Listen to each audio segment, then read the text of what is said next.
So hello everyone and welcome to my channel. तो आज हम लोग एक न्यू टॉपिक लेके आए हैं जिसका नाम है आर्टिकल्स।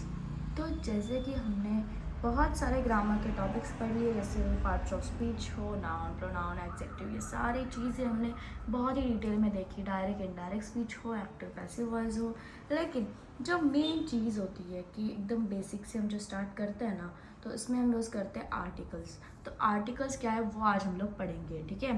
तो आर्टिकल्स तीन होते हैं। तो आर्टिकल्स है अ, एन, द, ठीक है। ये जो आर्टिकल्स होते हैं ना, ये हम सेंटेंस के स्टार्टिंग में यूज़ करते हैं या फिर कोई भी सब्जेक्ट के आगे हमें द, एन या फिर अ लगाना पड़ता है। तो जैसे कि आपको पता है कि हमारे जो अल्फ़ाबेटिकल ऑर्डर्स है ना, यानी ए बी सी डी, ये जो अल्फ़ाबेट है ये है 26 टोटल, ठीक है। तो उसमें से ना कुछ जो है ना, जैसे 5, ये जो 5 है ना ये है वोवेल्स, और बाकी के जो बचे हुए हैं ना उसे हम कहते हैं कंसोनेंट्स, ठीक है। तो ये जो वोवेल्स से स्टार्ट होने वाला कोई भी शब्द हो तो उसके पहले हम लगाएंगे एन। अभी और दो चीज़ें आती है कि इनडेफिनाइट आर्टिकल और डेफिनाइट आर्टिकल, ये दो पार्ट्स हैं आर्टिकल के। तो इनडेफिनाइट में आता है अ या फिर एन, डेफिनाइट आर्टिकल में आता है द। डेफिनाइट यानी जो चीज़ डेफिनेटली वी आर नोइंग कि यही है या फिर एक ही है, सिंगल थिंग, तो हम यूज़ करेंगे द, ठीक है। या फिर यूनिवर्सल ट्रुथ के लिए हम यूज़ करेंगे द। और जब हम इनडेफिनाइट आर्टिकल यूज़ करते हैं यानी इसमें से कोई भी एक यूज़ कर सकते हैं, अ या फिर एन, ठीक है। तो ये और डिटेलली पढ़ेंगे हम एग्जाम्पल्स के साथ और कुछ डिटेल्स के साथ। आर्टिकल तो पता चल गया कि इनडेफिनाइट आर्टिकल में आता है ओ या फिर एन, क्योंकि इन दोनों में से हम एक ही कोई तो यूज़ कर सकते हैं। डेफिनाइट में आता है द आर्टिकल, तो हम देखेंगे कि कब हमें ओ या फिर एन यूज़ करना है और कब द यूज़ करना है। तो indefinite article used in sense of one of a kind, कि कोई तो एक प्रकार का हम बता रहे, जैसे कि अ बॉल, ठीक है, एक सिंगल थिंग है, एक काइंड ऑफ प्ले है, अ बॉल या फिर एक थिंग है ना, एक ही चीज़ है जो ऐसे। Use to convert proper noun to common noun, अगर कोई प्रॉपर नाउन है, यानी जैसे कि हमने लिया क्रिकेट, उसको अगर हमें कॉमन नाउन में करना है यानी गेम में, तो हम यूज़ अ या फिर एन करते हैं, ठीक है। जब हमें एक कोई सर्टन एक्सप्रेशन बताना है जो सिंगुलर के हो, सिंगुलर के लिए यूज़ करना हो, इन सेंस ऑफ सिंगुलर, कि जो रिप्रेजेंट करता हो एक सिंगुलर थिंग, एक ही चीज़ को रिप्रेजेंट करता हो कोई भी एक्सप्रेशन, तो उस वक्त हम अ या फिर एन यूज़ कर सकते हैं। Use with word like little, few, ये जो चीज़ें होती है ना जो अमाउंट बताती है, क्वांटिटी बताती है, इनफ, फ्यू, मच, मोर, ये जो चीज़ें होती है ना ये हमें बताता है कि एक क्वांटिटी बताता है, एक नंबर बताता है, तब हम यूज़ करेंगे अ या फिर एन, ठीक है। जैसे a little boy, there are few flowers in bucket, है ना, ऐसी चीज़ें। फिर आता है एक्सक्लेमेटरी सेंटेंस। जब हमने पिछली वीडियो में देखा था कि एक्सक्लेमेटरी सेंटेंस माने जो सडन एक्सप्रेशन बताता है, सडन हमारी मन की जो फीलिंग्स होती है, जो बातें होती है ना, वो डायरेक्ट एक्सप्रेस कर देता है। तो ऐसे जो सेंटेंस हम यूज़ करते हैं ना, तो हमें अ या फिर एन यूज़ करना है। बाद में आता है डेफिनाइट आर्टिकल, यानी डेफिनेटली द यूज़ करते हैं हम इस पर, ठीक है। तो डेफिनेट आर्टिकल में द आता है। इसके रूल्स क्या है वो देखते हैं कि ये हम कब यूज़ कर सकते हैं। यूनिक थिंग, पर्टिकुलर पर्सन और थिंग, कि एक पर्टिकुलर पर्सन के बारे में बात कर रही है, यानी हम इससे प्रॉपर नाउन भी कह सकते हैं कि उसी के बारे में हम बात कर रहे हैं, पर्टिकुलर पर्सन के बारे में, तब हम द यूज़ करते हैं। यूनिक थिंग, कोई तो बहुत ही यूनिक चीज़ है, न्यू चीज़ है, उसके लिए भी हम द यूज़ करते हैं। सिंगुलर नाउन्स के लिए यूज़ करते हैं हम, मतलब पूरे क्लास में अगर जैसे जैसे अगर बात हो रही पूरे क्लास की, मतलब पूरे क्लासरूम के, और उसमें मैंने एक बॉय या फिर गर्ल को मैंने प्रोनाउंस कर रही हूँ, तो उसके पहले लगेगा द, ठीक है। फिर name of river, seas, direction, newspaper, countries, ये जो चीज़ें हैं ना, चाहे वो अपना कंट्री का नाम हो, स्टेट का नाम हो, डायरेक्शन हो, न्यूज़पेपर हो, रिवर हो, लेक हो, सीज हो, ओशियंस हो, उससे पहले हमें द लगाना है। उसके बाद आता है कि कोई हिस्टोरिकल बिल्डिंग्स के नाम हो, इवेंट्स के नाम हो, कोई बहुत जानी पहचानी यानी फेमस बुक हो, नेशनलिटीज़ हो कि द इंडियन, द यूरोपियन, ऐसे सेक्ट्स हो, फिर उसके बाद मतलब बहुत बड़े बड़े संत हो, फिर कम्युनिटी हो, म्यूज़िकल इंस्ट्रूमेंट हो, ऑर्डिनल ट्रेन्स हो, शिप्स हो, एरोप्लेन हो, मतलब इनके नाम है शिप ट्रेन के नाम।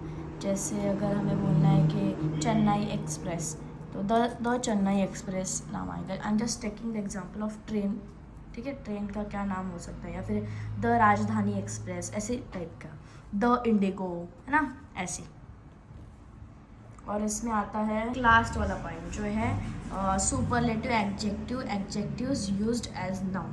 मतलब जो सुपरलेटिव एडजेक्टिव्स होते हैं, जैसे सुपरलेटिव, जो डिग्री होती है ना, degree of comparison, positive, comparative, superlative, तो उसमें सुपरलेटिव एडजेक्टिव, जैसे हम बोलते हैं टॉलेस्ट, ग्रेटेस्ट, मतलब ये जो नाम होंगे तो इसके आगे हमें द लगाना है, the greatest, the tallest, the smallest, है ना, ये चीज़ है, ठीक है। तो अब हम द यूज़ करते हैं और क्लेरिफाई करते हैं, ठीक है। तो और क्लेरिफाई हम कुछ एग्जांपल्स से करेंगे। तो यहाँ पे दिया है एक सेंटेंस जहाँ पे ओ एंड दो, है ना, ये लगा के हमें सेंटेंस कंप्लीट करना पड़ता है, आर्टिकल्स लगाने पड़ते हैं, राइट ना। तो हमें बताना है कि ये जो ऊपर का जो सेंटेंस है ना, वहाँ पे कौन सा आर्टिकल ज़्यादा अच्छे से सुटेबल हो रहा है, या फिर कौन सा अल्टरनेटिव करेक्ट फॉर्म में लग रहा है, ठीक है। तो he is a M A, ठीक है, he is the M A, the M A तो नहीं कह सकते हम, राइट ना। Then he is an M A, तो वन और अदर तो आर्टिकल आते ही नहीं, तो इन दोनों का हम छोड़ देंगे, द या फिर एन में से होगा। अगर आपने पिछले वाले रूल्स अच्छे से पढ़े होंगे तो उसमें बताया गया है कि द हम कब यूज़ करते हैं और एंड कब यूज़ करते हैं, राइट। तो एम ए ना एकदम यूनिक थिंग तो नहीं, या फिर पर्टिकुलर चीज़ के बारे में नहीं बात कर रहा है इतना, तो एंड हम यूज़ करेंगे यहाँ पर, because it is talking about the singular property, ठीक है, वंस ऑफ अ काइंड, ठीक है। Then the iron is a useful metal, iron ये बहुत यूज़फुल मेटल है, तो वहाँ पे कई जगह पर ना आर्टिकल्स की ज़रूरत होती भी नहीं है, लेकिन फिर भी हम लगाते हैं, तो ये चीज़ भी अच्छी नहीं है। तो जहाँ पे आर्टिकल्स लगाना सच में नेसेसरी है वहाँ पे ही लगाना चाहिए, दूसरी जगह पर लगाना नहीं चाहिए, ठीक है। जैसे इस सेंटेंस में मैंने लगाया है the iron is a useful metal, लेकिन आई डोंट थिंक कि यहाँ पे किसी भी आर्टिकल की ज़रूरत होनी चाहिए। और ये जो द आगे लगाया है ना, उसकी भी ज़रूरत नहीं है ना। Iron as a useful material, iron as useful metal, ये भी ओके है। और या फिर द हमने कट करा तो ये अच्छे से हमारा आर्टिकल का सेंटेंस बन सकता है, आयन इज़ यूज़फुल मेटल, यही करेक्ट ऑप्शन होगा हमारे लिए। फिर उन्होंने दिया है USA is the richest country of world, तो मैंने बोला था कि ईएसटी लगाया हुआ यानी सुपरलेटिव एडजेक्टिव्स जो होते हैं ना, उसके पहले हम द लगाना चाहिए, ठीक है। तो वो जो द लगाया हुआ है ना, यहाँ पे दो सेंटेंस में लगाया गया है।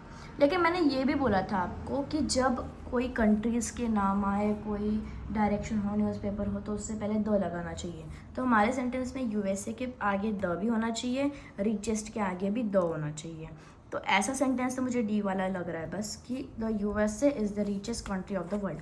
ये भी आ सकता था लेकिन यहाँ पे एन लगा हुआ है, यहाँ पे भी आ सकता था लेकिन यहाँ पे द लिखा हुआ नहीं है, तो ये तो रॉन्ग हो गए।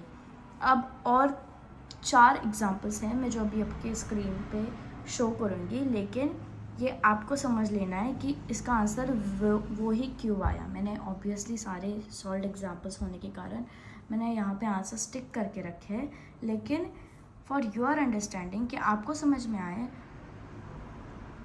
कैसे ये आंसर आया है या फिर बाकी के आंसर कैसे रॉन्ग है, ये आपको खुद से समझ लेना है, यानी बचे हुए सारे डाउट्स क्लियर हो जाएंगे। तो ये है पहले 2 एग्जांपल्स, आप स्क्रीनशॉट भी निकाल सकते हो उसका। एंड द नेक्स्ट 2 ये है, ठीक है। आई होप कि आपको आज के इस वीडियो में जो मैंने टॉपिक पढ़ाया यानी जिसका नाम था आर्टिकल्स, वह समझ आ चुके होंगे कि ओ एंड द कब कब यूज़ करना चाहिए, कब नहीं यूज़ करना चाहिए। और स्पेशली जब आप जो रूल्स मैंने दिखाए थे वो रूल्स अगर आप अच्छे से पढ़ लेते हो, अच्छे से समझ लेते हो, तो article is one of the best topic, जो बिल्कुल भी डिफ़िकल्ट नहीं है, जो बिल्कुल भी कंफ्यूज क्रिएट करने वाला टॉपिक नहीं है। Thank you for watching this video and आज के लिए बस इतना ही।